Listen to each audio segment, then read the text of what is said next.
جمعۃ المبارک کے اندر ہم سورہ نمل کی تفسیر کے اندر حضرت سیدنا سلیمان علیہ السلام ان کے حالات اور واقعات مختصر پڑھیں گے۔ ویسے تو حضرت سلیمان علیہ السلام کا ذکر قرآن مجید کے اندر کئی مقامات کے اوپر ہیں، کئی جگہ پر اللہ تعالیٰ نے ان کا ذکر کیا، ان کی بادشاہت کا ذکر کیا، ان کی حکومت کا ذکر کیا۔ دنیا کے اندر 4 بادشاہ ہیں جنہوں نے پوری دنیا پر حکومت کی ہے۔ ان میں جو 2 مسلمان بادشاہ ہیں، ایک حضرت سیدنا سلیمان علیہ السلام، حضرت سیدنا ذوالقرنین، یہ 2 مسلمان بادشاہ ہیں جنہوں نے پوری دنیا پر حکومت کی، اور 2 کافر بادشاہوں میں سے ایک نمرود جس نے پوری دنیا پر حکومت کی ہے، اور دوسرا بخت نصر شخص تھا جس نے پوری دنیا پر حکومت کی۔ آپ کے والد حضرت سیدنا داؤد علیہ السلام اللہ کے اولو العزم انبیاء میں سے ہیں۔ جو 4 کتابیں ہم کہتے ہیں نا 4 نبیوں پر نازل ہوئیں، ایک حضرت موسیٰ علیہ السلام پر، ایک حضرت عیسیٰ علیہ السلام پر، اور زبور حضرت داؤد علیہ السلام پر، قرآن مجید نبی پاک صلی اللہ علیہ وسلم پر نازل ہوا۔ تو ایک کتاب ہے زبور، یہ حضرت داؤد علیہ السلام پر نازل ہوئی ہے۔ حضرت داؤد علیہ السلام کا ذکر قرآن پاک میں کئی جگہ پر ہے، وہ ہم پھر کبھی کریں گے، بات لمبی ہو جائے گی۔ لیکن حضرت داؤد علیہ السلام کے تمام بیٹوں میں سے اللہ تبارک و تعالیٰ نے علم، بادشاہت اور نبوت جو ہے صرف ایک بیٹے حضرت سلیمان علیہ السلام کو عطا فرمائی تھی۔ آپ کی بادشاہت کا ذکر 22ویں پارے کے اندر بھی موجود ہے، اور بڑی تفصیل کے ساتھ وہ ہم انشاءاللہ اگلے جمعے کو ذکر کریں گے۔ لیکن وہاں سے یہ بات ثابت ہوتی ہے کہ حضرت سلیمان علیہ السلام کو اللہ تعالیٰ نے ہواؤں کے اوپر بھی حکومت عطا فرمائی تھی، جنات کے اوپر بھی آپ کی حکومت تھی۔ جنات آپ کے حکم کے اوپر محلات تعمیر کرتے ہیں، مسجدیں بناتے ہیں۔ یہ مسجد اقصیٰ وہ بھی حضرت سلیمان علیہ السلام نے جنات سے بنائی ہے، اور بڑے بڑے حوض اور تالاب بناتے ہیں جس کے اندر پانی جمع کیا جاتا، اکٹھا کیا جاتا۔ ذرا توجہ کریں، تو حضرت سلیمان علیہ السلام کی حکومت، پرندوں کے اوپر بھی آپ کی حکومت تھی، اور چوپاؤں کے اوپر، وحشی درندوں کے اوپر بھی آپ کی حکومت تھی، ہواؤں کے اوپر بھی حکومت، اور جنات کے اوپر بھی آپ کی حکومت تھی۔ اللہ تعالیٰ نے آپ کو بڑی شان، بڑا مقام اور بڑی عزت عطا فرمائی ہے۔ یہ کوئی عام نبی نہیں۔ قرآن مجید کے اندر اللہ تعالیٰ نے ارشاد فرمایا کہ ہم نے حضرت سلیمان علیہ السلام کو دنیا کے اندر بھی خیر عطا فرمائی ہے، اور آخرت کے اندر بھی بلائیاں عطا فرمائیں گی۔ یہ سورہ نمل ہے۔ سورہ نمل کے دوسرے رکوع کے اندر اللہ تبارک و تعالیٰ نے ارشاد فرمایا وَلَقَدْ آتَيْنَا دَاوُودَ وَسُلَيْمَانَ عِلْمًا، ہم نے حضرت داؤد، حضرت سلیمان، ان کو ہم نے علم عطا کیا۔ علم سے مراد نبوت بھی ہے، علم سے مراد علم بھی ہے۔ اور وقال الحمد للہ الذی فضلنا علی کثیر من عبادہ المؤمنین، دونوں جو اللہ کے پیغمبر تھے، اللہ کی عطا کے اوپر جو اللہ کی بارگاہ میں حمد بیان کرتے ہیں اس کو اللہ نے بیان کیا۔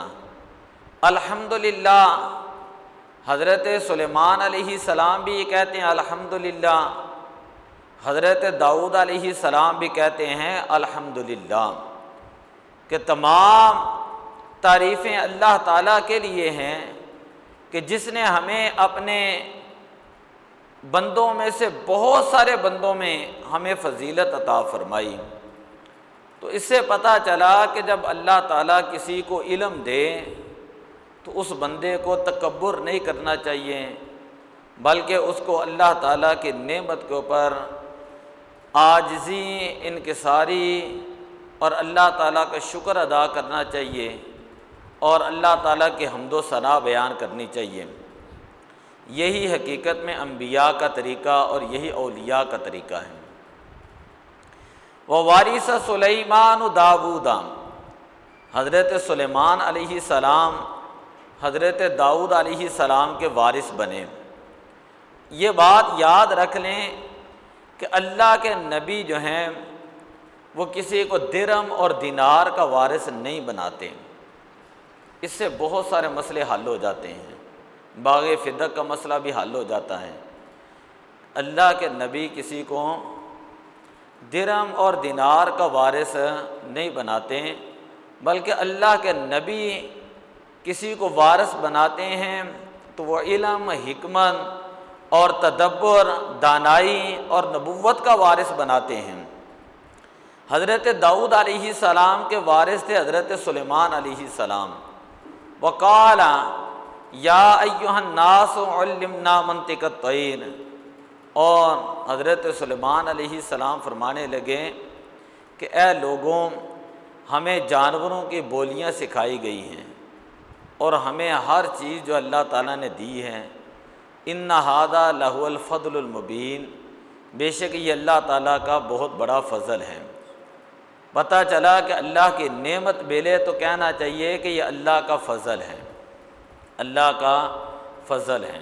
جس طرح مکانوں کے اوپر لکھا ہوتا ہے ھذا من فضل ربی، تو یہ اللہ کے نبیوں کا طریقہ ہے۔ وحشر لسلیمان جنودہ من الجن والانس والطیر فہم یوزعون، یہاں سے میں بات شروع کرتا ہوں کہ حضرت سلیمان علیہ السلام ایک مرتبہ اپنا لشکر لے کر جا رہے تھے، اور آپ کا لشکر اتنا بڑا تھا کہ 75 میل آگے آپ کے جنات تھے، اور 75 میل تک پیچھے جو ہیں وہ آپ کے انسان تھے۔ 75 میل دائیں طرف آپ کے پرندے تھے اور 75 میل بائیں طرف آپ کے چوپائے تھے۔ ہوا کے اوپر آپ کا تخت تھا، تخت جو ہے وہ آپ کو اڑا کر لے کر جاتی، جہاں آپ کی خواہش ہوتی آپ وہاں پر پہنچ جاتے۔ یہ بات یاد رکھیں کہ حضرت سلیمان علیہ السلام کی جو تخت جانے کی رفتار تھی، علماء نے کہا ہے وہ اتنی تھی کہ آپ صبح اگر نکلتے شام سے، ملک شام سے صبح نکلتے تو دوپہر کے وقت یہاں ایران تک پہنچ جاتے تھے، دوپہر کے وقت یہاں سے نکلتے تو دوبارہ شام تک مسجد اقصیٰ کے اندر پہنچ جاتے تھے۔ یعنی ہزاروں میل کا سفر جو ہے وہ چند گھنٹوں کے اندر جو ہے وہ آپ کر لیتے تھے۔ اور آج کل تو یہ بات سمجھنا مشکل ہی نہیں ہے، جس طرح بڑے بڑے ہائی لیول کے ہوائی جہاز جو ہے وہ موجود ہیں، ایئرپلین موجود ہیں اور لوگ وہاں پہ ٹریول کرتے ہیں اور مہینوں کا سفر جو گھنٹوں کے اندر جو وہ طے کر لیتے ہیں۔ حتیٰ اذا اتوا علی واد النمل، ایک مرتبہ حضرت سلیمان علیہ السلام بڑی شان و شوکت کے ساتھ، ہوا کے اوپر آپ کا تخت ہے، جنات آپ کے خادم ہیں، دیو پریاں آپ کے خادم ہیں، کہ آپ ایک مرتبہ ایک وادی کے پاس سے گزرے اور اس وادی سے 3 میل دور تھے، ابھی 3 میل دور تھے کہ وہ وادی کے اندر، اس وادی کے اندر چونٹیاں زیادہ تھیں۔ تو جب آپ وہاں سے گزرنے لگے تو آپ کو پتہ ہے چونٹی کی حس ویسے بڑی تیز ہوتی ہے، سائنٹیفک طریقے سے وہ بڑا ایک لمبا موضوع ہے۔ قالت نملۃ یا ایھا النمل ادخلوا مساکنکم، تو ایک چونٹیوں کی جو سردار تھی وہ تھی لنگڑی، چونٹیوں کی سردار تھی لنگڑی چونٹی، وہ یہ کہنے لگیں کہ اے ایھا النمل ادخلوا، کہ اے چونٹیوں ادخلوا مساکنکم، کہ تم اپنے سوراخوں کے اندر ہی رہو، تم اپنے سوراخوں کے اندر ہی رہنا۔ لا یحطمنکم سلیمان وجنودہ وہم لا یشعرون، کہیں ایسا نہ ہو کہ حضرت سلیمان علیہ السلام کا لشکر تمہیں بے خبری کے اندر روند ہی نہ دیں۔ فتبسم ضاحکا من قولہا، حضرت سلیمان علیہ السلام آپ نے جب چونٹی کی آواز سنی تو لشکر آپ کا کتنی دور ہے؟ ابھی 3 میل دور، 3 میل دور اللہ کے بھی نبی ہیں، لیکن چونٹی کی آواز سنتے ہیں۔ تو جیسے ہی چونٹی کی آواز سنی فتبسم ضاحکا من قولہا، آپ نے چونٹی کی آواز کے اوپر تبسم فرمایا۔ یاد رکھیں تبسم کرنا یہ اللہ کے نبیوں کی بھی سنت ہے اور اولیاء کا بھی طریقہ ہے، اور کہکہ لگانا، دانت سارے نظر آ جائیں، یہ بدمعاش لوگوں کا طریقہ ہوتا ہے، یہ شریف لوگوں کا طریقہ نہیں ہوتا۔ یہ آوارہ قسم کے جو اوباش قسم کے لوگ ہوتے ہیں، یہ ان کا طریقہ ہوتا ہے کسی بات کے اوپر مذاق اڑانا اور کہکہ لگانا۔ وقال رب اوزعنی ان اشکر نعمتک التی انعمت علی، تو آپ نے جب آواز سنی تو کہا کہ میں اپنے رب کا شکر ادا کرتا ہوں کہ اللہ تعالیٰ نے میرے اوپر نعمت کی، میرے والد کے اوپر نعمت کی، اور میں اس بات کا شکر ادا کرتا ہوں کہ اللہ تعالیٰ نے مجھے نیک اور صالح عمل کرنے کی ہدایت عطا فرمائی، اور اے باری تعالیٰ مجھے اپنی رحمت کے ساتھ اپنے نیک بندوں کے اندر داخل فرما۔ تو دیکھ لیں حضرت سلیمان علیہ السلام اللہ کے نبی ہیں، تب بھی دعا کر رہے ہیں کہ اے اللہ مجھے اپنے نیک بندوں کے اندر، یہ تعلیم کے لیے ہے کہ اے اللہ ہمیں اپنے نیک بندوں کے اندر داخل فرما۔ تو خیر آپ نے اپنا لشکر روک لیا، لیکن یہاں سے ایک بات تو ضرور ثابت ہوتی ہے نا کہ اللہ تعالیٰ اپنے نبیوں کو جو ہے وہ خاص طاقت عطا فرماتا ہے۔ یہ جملے ضائع نہ کریں، اللہ تعالیٰ کے نبیوں کی طاقت، سننے کی طاقت بھی عام انسانوں سے زیادہ ہوتی ہے، سننے کی طاقت بھی عام انسانوں سے زیادہ ہوتی ہے، دیکھنے کی طاقت بھی عام انسانوں سے زیادہ ہوتی ہے، پکڑنے کی طاقت بھی عام انسانوں سے زیادہ ہوتی ہے۔ اللہ کے نبیوں کی زبان کی طاقت اور تاثیر جو ہے وہ عام بندوں سے زیادہ ہوتی ہیں۔ دیکھیں نبی پاک صلی اللہ علیہ وسلم اپنے مصلی رسول پہ ہیں اور آپ جو ہے وہ جنت کو دیکھ رہے ہیں، کتنی حدیثیں ایسی آتی ہیں۔ حضرت سلیمان علیہ السلام کا تخت ہوا کے اوپر لگتا تھا اور ہوا آپ کا تخت اڑا کر لے کر جاتی تھی، لیکن ہمارے پہ یہ بہت بڑا کمال ہے، یہ آپ کی شان مبارک ہے، لیکن امام الانبیاء صلی اللہ علیہ وسلم کی شان کا عالم دیکھیں کہ حضور علیہ السلام نے فرمایا ان اللہ تعالی زوالی الارض فرأیت مشارقہا و مغاربہا، کہ حضور علیہ الصلوۃ والسلام نے فرمایا کہ اللہ تعالیٰ نے زمین میرے لیے سمیٹ دی ہے۔ حضرت سلیمان علیہ السلام تو ٹریول کر کے وہاں تک پہنچتے تھے، لیکن نبی پاک صلی اللہ علیہ وسلم نے فرمایا اللہ نے میرے لیے زمین کو سمیٹ دیا ہے، اور میں مشارق کو بھی دیکھتا ہوں اور مغارب کو بھی دیکھتا ہوں۔ یہ بھی نبی کہہ سکتے تھے کہ میں مشرق کو دیکھتا ہوں، مغرب کو دیکھتا ہوں۔ اصل میں یہ سورج جب نکلتا ہے تو سائنس کہتی ہے سورج کے نکلنے کے کوئی 80 مدار ہیں، اور غروب ہونے کے بھی 80 مدار ہیں، 80 پوائنٹ ہیں جسے ہم کہتے ہیں۔ ایک دن ایک جگہ سے یہ طلوع ہوتا ہے، اور دوسری دن دوسری جگہ سے طلوع ہوگا، تیسرے دن تیسری جگہ سے یہ طلوع ہوتا ہے۔ یہی وجہ ہے کہ دن کم ہوتا ہے، یہ زیادہ ہوتا ہے۔ اسی وجہ سے سائنس کہتی ہے دن بڑھتے بھی ہیں اور کم بھی ہوتے ہیں، یہ سائنس کا مسئلہ ہے۔ اور غروب جب ہوتا ہے وہ بھی اس کے 80 مدار ہیں۔ تو نبی پاک صلی اللہ علیہ وسلم نے فرمایا کہ مشرق کے جتنے کونے ہیں وہ بھی میں ایک جگہ پر بیٹھ کر دیکھ لیتا ہوں، اور مغرب کے جتنے کونے ہیں وہ بھی میں ایک جگہ پر بیٹھ کر دیکھ لیتا ہوں۔ پھر حضرت سلیمان علیہ السلام نے مسجد اقصیٰ بنائی ہے، اور وہ مسجد اقصیٰ جہاں پر معراج کی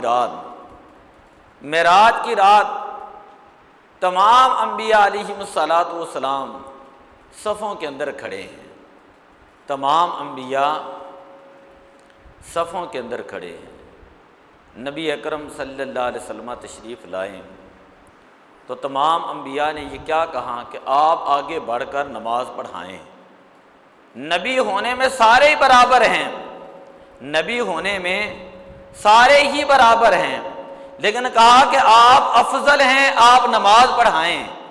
یہاں عقیدے کا مسئلہ بھی ثابت ہوتا ہے، صحابہ سارے ہی صحابہ ہیں، لیکن افضل صحابہ جنہیں ہم خلیفہ اول بلا فصل کہتے ہیں، وہ سب سے افضل صحابی جو ہیں وہ حضرت ابوبکر صدیق ہیں، کہ نبی پاک نے خود فرمایا کہ ابوبکر کو کہو کہ آگے بڑھ کر صحابہ کو نماز پڑھائیں۔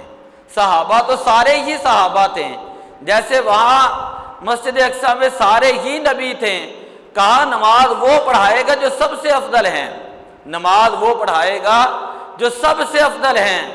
آج شیعوں کے اندر عقیدہ ہے، وہ کہتے ہیں حضرت علی سب سے افضل ہے۔ یہ ان کی ایک کم عقلی اور کم علمی کی دلیل ہے، اور یہ ان کی جہالت کی دلیل ہے۔ ہمارا یہ عقیدہ ہے کہ حضرت ابوبکر صدیق سب سے افضل ہے۔ حضرت علی فرماتے تھے کہ اللہ تعالیٰ نے نبی پاک صلی اللہ علیہ وسلم نے ابوبکر صدیق کو نماز کے لیے آگے کیا۔ ہمارا دینی معاملات کے اندر ابوبکر صدیق کو نبی پاک نے امام بنایا۔ جب حضور نے نماز کے لیے ابوبکر صدیق رضی اللہ تعالیٰ عنہ کو ہمارا امام مقرر کیا ہے، تو ہم نے دینی معاملات کے اندر بھی آپ کو اپنا امام مقرر کر لیا ہے۔ یہ جو لوگ کہتے ہیں نا حضرت ابوبکر صدیق غاصب تھے، ان کا ایمان ہی مکمل نہیں ہوتا۔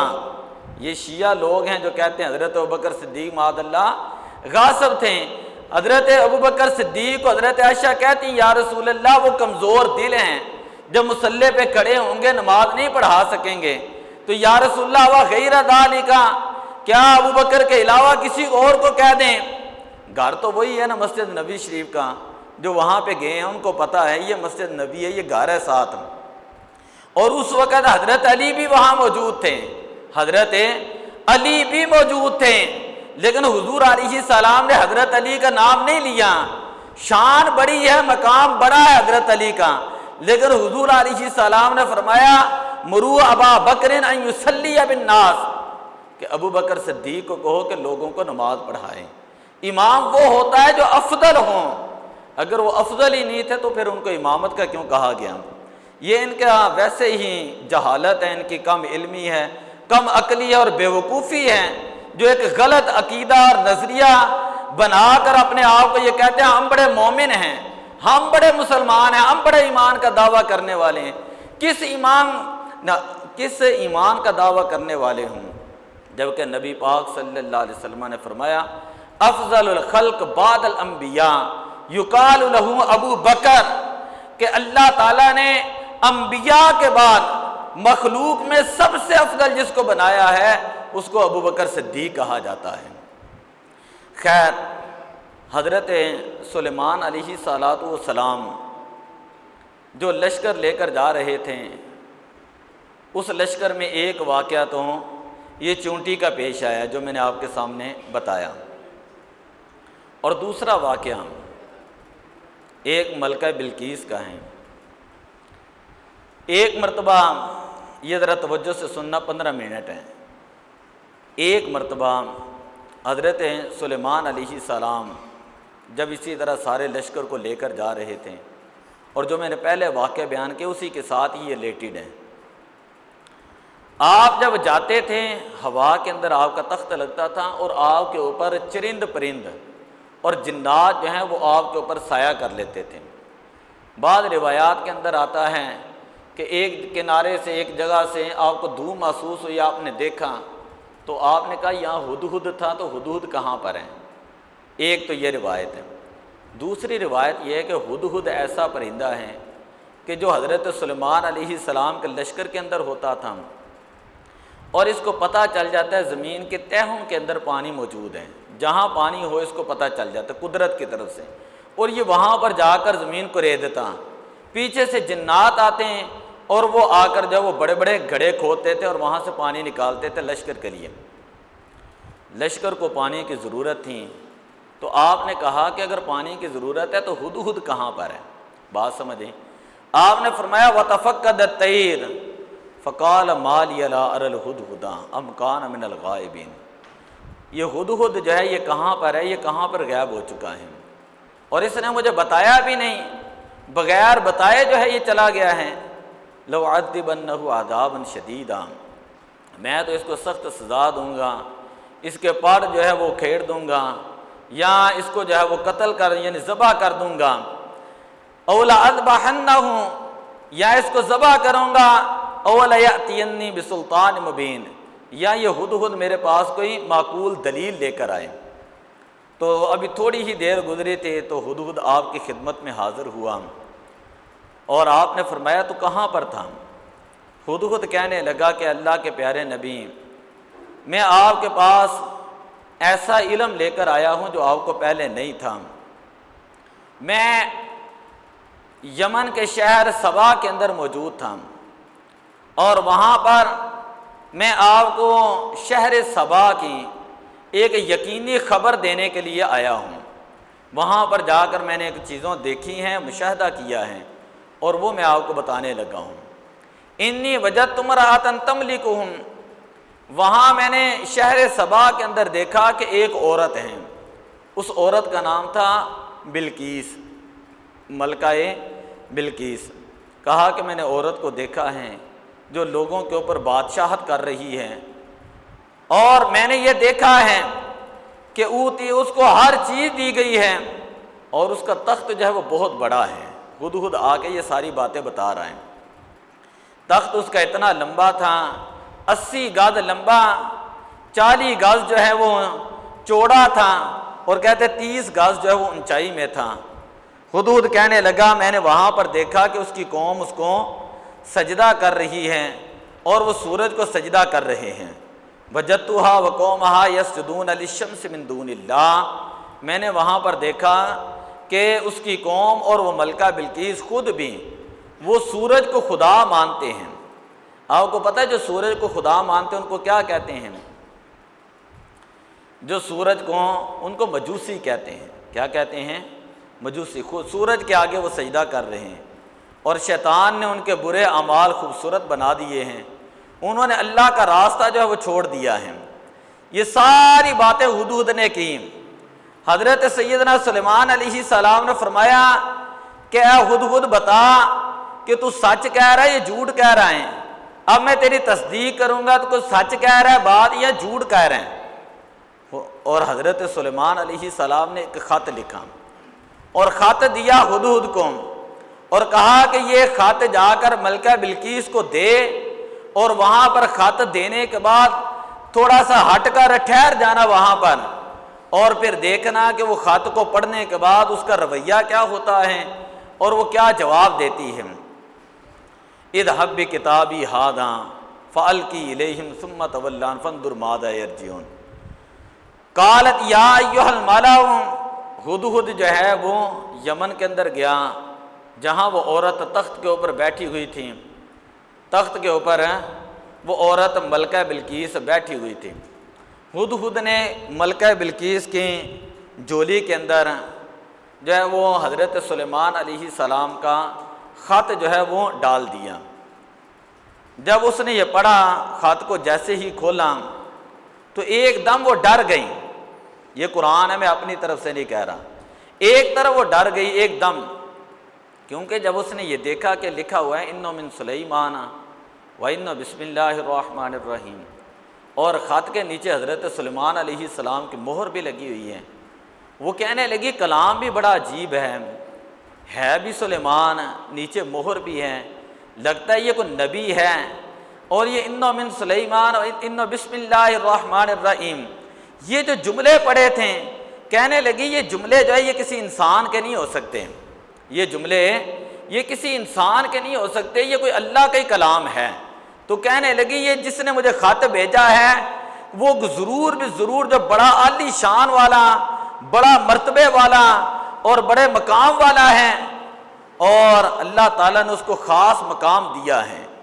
اس نے جیسے ہی خط پڑھا وہ ڈر گئیں، اور اس کے ارد گرد وزیر تھے، مشیر تھے، بڑے بڑے لوگ بیٹھے ہوئے تھے۔ ان کو کہنے لگی تمہیں پتہ ہے اس خط کے اندر کیا لکھا ہے؟ اس خط کے اندر یہ لکھا اللہ تعالی علی واتونی مسلمین، اس خط کے اندر یہ لکھا ہے کہ ملکہ بلقیس تو اللہ تعالیٰ کی عبادت کر اور اللہ کی بارگاہ میں صرف اللہ کو خدا مان، صرف اللہ کو خدا مان۔ بڑی بات ہوتی ہے جب بندہ کسی کی حکومت کو ٹارگٹ کرتا ہے، چیلنج کرتا ہے، تو بڑی بات ہوتی ہے۔ اور جب یہ اس نے بات کر دی ملکہ بلقیس نے، تو بڑے بڑے جو چاپلوس قسم کے ہوتے ہیں نا، یہ جو وزیروں مشیروں کے جو بڑے بڑے وزیر تھے جن کا کام ہی چاپلوسی کر کے جو ہے روٹی کھانا ہوتا ہے، وہ کہنے لگے کہ ہم تو بڑے طاقتور ہیں، ہم بڑے جنگجو ہیں، ہم بڑے لڑنے والے ہیں، آپ ہمیں حکم دیں، ہم جا کر ان کے ساتھ تہس نہس کر دیں گے، حضرت سلیمان علیہ السلام کے ساتھ جا کر ہم جنگ کریں گے، ان کے ساتھ جا کر ہم لڑائی کریں گے۔ اس کی جرت کیسے ہوئی کہ اس نے کہ اے ملکہ آپ کو خط لکھا ہے؟ یہ ساری باتیں قرآن پاک کے اندر ہیں۔ جب اس نے یہ کہا، یہ سارے حواریوں نے یہ کہا، اور آخر میں انہوں نے جملہ کہا کہ اب تم بادشاہ ہو ہماری، ہم صرف لڑ سکتے ہیں، آرڈر تم نے دینا ہے، اب تم غور و فکر کر لو کہ تم کیا کہتی ہو۔ ملکہ بلقیس کہنے لگی تمہیں اس بات کا پتہ نہیں، میں نے جو خط کے اندر مہر دیکھی ہے نا، اس سے مجھے پتہ چلا ہے کہ یہ واقعی کو بہت بڑا بادشاہ ہے، اور جو اس کے اوپر کلام لکھا ہوا ہے یہ کلام بڑا عظیم کلام ہے۔ اور تمہیں نہیں پتہ جب ایک بادشاہ کسی دوسرے ملک کے اوپر حملہ کرتا ہے تو حملہ کرنے کے بعد اس کو تباہ و برباد کر دیتا ہے۔ کیا کرتا ہے؟ تباہ و برباد کر دیتا ہے، اس کی عزتوں کو پامال کر دیتا ہے، اور جو اس ملک کے اندر بڑے بڑے وزیر مشیر عزت والے لوگ ہوتے ہیں وہ بادشاہ ان کو ذلیل بنا دیتا ہے، اور ذلیل کر کے ان کو قیدی بنا دیتا ہے یا ان کو قتل کر دیتا ہے۔ اور کہنے لگی کہ یہ سارے معاملات بادشاہوں کے میرے سامنے ہیں، مجھے پتہ ہے کہ بادشاہ جو ہوتا ہے بادشاہ اس کے ساتھ کیسے بات کرنی ہے، بادشاہ کو جواب کیسے دینا ہے۔ میں نے تم سے مشورہ کیا اور تم تمام نے مل کر مجھے جنگ کا مشورہ دیا، اور میں نے تمہیں بتایا ہے کہ جنگ کرنا کوئی آسان کام نہیں ہوتا۔ کہنے لگی اگر تو میرے مقابلے میں کوئی دنیا دار ہوتا تو میں اس کا مقابلہ کر لیتی، اور اگر میرے مقابلے میں کوئی دنیا دار نہیں، اللہ کا خاص بندہ ہے، وہ کہنے لگی وہ اللہ کا کوئی خاص بندہ ہے، اگر میرے مقابلے میں وہ آیا سلیمان جو اللہ کا خاص بندہ ہے۔ ملکہ بلقیس کہنے لگی پھر تو میں اس کے ساتھ لڑ نہیں سکتی، پھر تو ہم اس کی اطاعت کریں گے، اس کی بات مانیں گے۔ کہنے لگی، سارے کہنے لگے ملکہ کیسے پتہ چلے گا کہ وہ اللہ کا بندہ ہے یا دنیا دار ہے؟ کہنے لگی یہ کون سا مشکل ہے، انی مرسلۃ الیہم بہدیۃ فناظرۃ بما یرجع المرسلون، کہنے لگی میں اس بادشاہ کو نا تحفے بھیجتی ہوں۔ کیا بھیجتی ہوں؟ تحفے بھیجتی ہوں۔ اگر تو وہ اللہ کا نبی ہوا تو وہ تحفے قبول نہیں کرے گا، اگر وہ دنیا دار ہوا، بادشاہ ہوا تو وہ تحفے قبول کر لے گا، ہم اس کے ساتھ جنگ کریں گے۔ بات سمجھ آ رہی ہے؟ اس نے کہا اگر اللہ کے نبی جو ہوتے ہیں، جو اللہ کے نبی ہوتے ہیں وہ تحفے کو قبول نہیں کرتے ہیں، اگر یہ مال دے کر ان کی آنکھوں میں لالچ آ گیا تو پتہ چلے گا وہ اللہ کے نبی نہیں بلکہ کوئی دنیا دار ہیں، ہم یہ گیم کھیلتے ہیں۔ اور اس نے کیا کیا؟ 500 غلام، 500 لونڈیاں، 500 سونے کی اینٹیں، ہزاروں اس نے جانور اور ہزاروں اس نے لباس عالی قسم کے جس کے اوپر بڑے بڑے قیمتی ہیرے جواہرات موتی لگے ہوئے تھے، مشک اور عنبر کی شیشیاں جو ہیں اس نے ایک قافلے کی صورت میں جو ہے حضرت سلیمان علیہ السلام کی طرف بھیجی اور خود وہاں پر بیٹھ گئیں جواب لینے کے لیے۔ فلما جاء سلیمان، جب یہ ملکہ بلقیس کے خادم، میری بات سمجھ آ رہی ہے، جب یہ ملکہ بلقیس کے لوگ حضرت سلیمان علیہ السلام کی بارگاہ میں آنے لگے نا تو آپ ظاہر بات اللہ کے نبی تھے، ہواؤں کے اوپر حکومت تھی، میں نے بار بار بتا رہا ہوں، جنات کے اوپر حکومت تھی۔ آپ نے قافلے کے آنے سے پہلے یہ کہا کہ یہ 27 میل تک سونے کا فرش بچھا دیا جائے اور سونے چاندی کی بڑی بڑی مضبوط ترین اور بڑی بڑی دیواریں بنا دی جائیں، اور آپ نے کہا پوری دنیا سے خوبصورت ترین جانور جو ہے وہ راستوں کے اندر اطاعت کرنے والے کھڑے کر دیے جائیں۔ جس طرح ہم نہیں کرتے کسی کو پروٹوکول دینا ہو تو اپنے اپنے ملکوں کے رواج ہوتے ہیں، کوئی بڑا آ جائے تو ہم اس کو ہار پیش کرتے ہیں، ہر بندے کا کسی کو عزت دینے کا ایک طریقہ کار ہوتا ہے۔ حضرت سلیمان علیہ السلام نے کہا کہ ہر طرف جو ہے جہاں تک تا حد نگاہ ہیں، اس نے جنات کو کہا، دیو پریوں کو کہا کہ تا حد نگاہ سونا ہی سونا بکھیر دیا جائیں، سونے کی ڈلیاں رکھ دی جائیں۔ وہ دنیا دار ہیں، اپنا سونا لے کر آ رہے ہیں، اب وہ جب اللہ کے نبی کی بارگاہ میں آئیں گے تو ان کو پتہ چل جائے گا کہ نبی کسے کہتے ہیں، ان کو پتہ چل جائے گا کہ نبی کسے کہتے ہیں۔ حضرت سلیمان علیہ السلام وہ نبی تھے جن کو اللہ تعالیٰ نے پوری دنیا کے اوپر حکومت عطا فرمائی تھی۔ جب وہ آئے اور آ کر انہوں نے اپنا مار رکھا اور ہر طرح حضرت سلیمان علیہ السلام کی شان و شوکت دیکھنے لگے، آپ نے فرمایا کہ تم مجھے دنیا کا مال دکھاتے ہو، اس دنیا کے مال سے بہتر وہ نبوت ہے جو اللہ تعالیٰ نے مجھے عطا فرمائی ہے۔ کہا ارجع الیہم فلنأتینہم بجنود لا قبل لہم بہا ولنخرجنہم منہا ذلۃ وہم صاغرون۔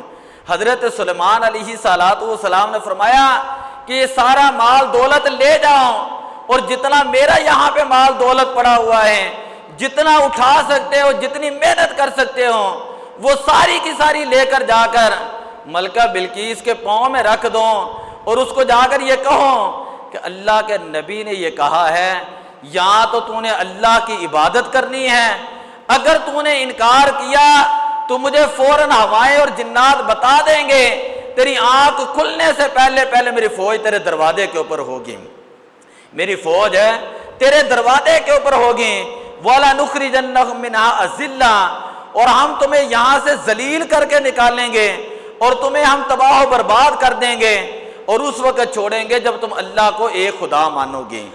قالت یا ایھا الملأ ایکم یأتینی، جب حضرت سلیمان علیہ السلام کی طرف سے وہ گروہ واپس گیا، قاصد گیا، جب وہ قاصد واپس گیا، وہ جو ملکہ بلقیس تھی اس نے کہا کہ اب یہ تمہارا کام نہیں، اب میرا کام ہے، میں خود جاتی ہوں، جا کر حضرت سلیمان علیہ السلام سے مشورہ کرتی ہوں، حضرت سلیمان علیہ السلام سے میں خود جا کر مشورہ کرتی ہوں۔ اب اس نے جو اس کا تخت تھا جو میں نے آپ کو بتایا کہ 80 گز لمبا تھا، 40 گز چوڑا تھا اور اونچائی میں 30 گز تھا۔ اب یہ تخت جو اس نے کہا کہ میرے محل کے جو آخری یعنی کمرہ ہے، اس کمرے کے نیچے تہوں کے اندر جو ہے اس نے کھدائی کرائی اور کہا اس تخت کو جو ہے وہاں پر رکھ دوں، اور اس کو جو ہے تالے شالے لگا کے نا خود وہ آئی۔ جو وہ آنے لگیں تو حضرت سلیمان علیہ السلام نے فرمایا ایکم یاتینی بعرشھا قبل ان یاتون مسلمین۔ آپ یہ سارا معاملہ دیکھ رہے تھے، آپ یہ سارا معاملہ دیکھ رہے، پتہ ہے اللہ کے نبی ہوتے ہیں، اللہ اپنے نبیوں کو طاقت عطا کرتا ہے۔ ہمارا تو یہ ایمان ہے اللہ اپنے ولیوں کو طاقت عطا فرماتا ہے۔ اگلا مہینہ داتا صاحب کا آ رہا ہے، بڑی مشہور کرامت ہے، یہ لاہور ہے، یہاں سے داتا صاحب نے الحمدللہ لوگوں کو خانے کعبہ شریف کی زیارت کرائی ہے۔ یہاں پر کسی کو نہیں یقین آتا تو نہ یقین آئے، ان کو تو قرآن پڑھ کر بھی سمجھ نہیں آتی ہیں، ان کو سامنے حدیثیں بیان کرے تو ان کو تب بھی سمجھ نہیں، لیکن جو عاشق لوگ ہوتے ہیں وہ کہتے ہیں کہ اللہ چاہے تو اپنے نبیوں کو طاقت عطا فرمائے، چاہے تو اپنے ولیوں کو جیسے مرضی طاقت عطا فرمائے۔ آپ نے دیکھا اور کہا کہ ملکہ کے آنے سے پہلے وہ تخت میرے پاس کون لے کر آئے گا؟ قال عفریت من الجن انا آتیک بہ قبل ان تقوم من مقامک وانی علیہ لقوی امین۔ ایک جن تھا جس کا نام ہے قرآن کے اندر عفریت۔ عفریت جن کہنے لگا ہے سلیمان علیہ السلام آپ فجر کے بعد تخت لگاتے ہیں اور لوگوں کے فیصلے کرتے ہیں، دوپہر سے پہلے پہلے تک آپ فیصلے مکمل کر لیتے ہیں، آپ کی مجلس لگی ہوئی ہے، آپ کی کچہری لگی ہوئی ہے، کچہری کے ختم ہونے سے پہلے پہلے میں تخت آپ کے سامنے لا کر پیش کر دوں گا۔ آپ نے فرمایا کہ نہیں، مجھے اس سے جلدی چاہیے۔ تو قال الذی عنده علم من الکتاب، تو اس شخص نے کہا کہ جس کے پاس کتاب کا علم تھا، یہ تھے حضرت آصف بن برخیہ۔ آصف یہ نام یاد رہے گا، یہ جو لوگ طلسم کرتے ہیں نا، طلسم کے انہوں نے کوئی کالے جادو کی کوئی کتابیں پڑھی ہوں، ہم نے تو عربی کتابوں کے اندر یہ ساری چیزیں پڑھی ہیں، ان کے اندر طلسمات آصف جو ہیں یہ بڑے مشہور ہوتے ہیں، اور یہ جو لوگ کرتے ہیں نا یعنی اس طرح کارڈ وغیرہ، یہ ان کے جو ہے نا وہ چیزیں ہوتی ہیں کچھ۔ خیر حضرت آصف بن برخیہ یہ اللہ کے ولی تھے، یہ اللہ کے ولی تھے، لیکن نبی کی صحبت میں بیٹھنے والے تھے۔ اپنی طاقت نہیں، نبی کی برکت سے، اپنی طاقت نہیں نبی کی برکت سے کہنے لگے آنا آتیک بہ قبل ان یرتد الیک طرفک، کہ اے حضرت سلیمان علیہ السلام آپ یہ آنکھ بند کریں، آنکھ بند کریں، آنکھ کھولنے سے پہلے پہلے تخت جو ہے وہ آپ کے قدموں میں ہوگا۔ آنکھ کھولنے سے پہلے پہلے یہ کوئی یہ نہیں تھا کہ یہ دوسرے کمرے میں تخت پڑا ہوا تھا ساتھ والے گھر میں، یہ دوسرے ملک کے اندر پڑا ہوا تھا۔ حضرت سلیمان علیہ السلام ملک شام کے اندر ہے اور یہ یمن کے اندر تخت پڑا ہوا تھا۔ یمن کا شہر ہے سبا، اور یہاں کا فاصلہ جو ہے وہ 15,000 کلومیٹر تھا۔ اتنے 100 کلومیٹر ہیں، اتنے ہزاروں کلومیٹر دور سے تخت لے کر آنا، یہ کہا کہ میں آنکھ جھپکنے سے پہلے جب وہ تخت آپ نے اپنے سامنے دیکھا تو حضرت سلیمان علیہ السلام نے کہا کہ تم نے یہ کیسے کر لیا، تم نے یہ کام کیسے کر لیا؟ آج لوگ کہتے ہیں نا ہماری عقل میں یہ چیز نہیں آتی، اللہ کا قرآن اس کا جواب دے رہے ہیں۔ وہ جو مرد کلندر آصف بن برخیہ اللہ کے نبی کے قدموں میں بیٹھنے والا، اس نے کہا ہذا من فضل ربی، یہ میرا کوئی کمال ہے نہیں، میرا کوئی کمال ہے نہیں، یہ میرے رب کا فضل ہے، یہ میرے رب کا فضل ہے۔ لیبلوانی اشکر ام اکفر، اللہ تعالیٰ فرماتا ہے ہم نے اس بندے کو طاقت دی، اور اس کے بندے کے جملوں کو دیکھ رہے تھے کہ اتنی طاقت ملنے کے بعد بھی وہ اللہ کا شکر ادا کرتا ہے کہ نہیں کرتا، اللہ کا شکر ادا کرتا ہے کہ نہیں کرتا۔ خیر جس وقت قال نکر لها عرشها ننظر تهتدي ام تكون من الذين لا يهتدون، حضرت سلیمان علیہ السلام نے کہا یہ بلقیس کا جو تخت آیا ہے نا، اس کا سارا نقشہ بدل دو، اس کو ہر چیز چینج کر کے سامنے رکھ دو۔ بلقیس آ رہی ہے، ہم دیکھتے ہیں کہ اللہ نے اس کو کوئی عقل بھی دی ہے کہ نہیں ہے، کوئی اس کا دماغ بھی ہے کہ وہ بس ایسے ہی، کئی لوگ ہوتے ہیں نا لکیر کے فقیر، جن نے لایا گلی تے وہ نال ٹور چلی، انہیں گل کی جی تم ہی صحیح ہیں، تو انہیں گل کی تو تم ہی صحیح، میں کہا کھوتا گھوڑا کنج سارے صحیح ہو سکتے ہیں، گل سمجھی؟ خیر گل ہو رہے گل ہے کہ حضرت سلیمان علیہ السلام نے فرمایا کہ اس کا نقشہ چینج کر دوں۔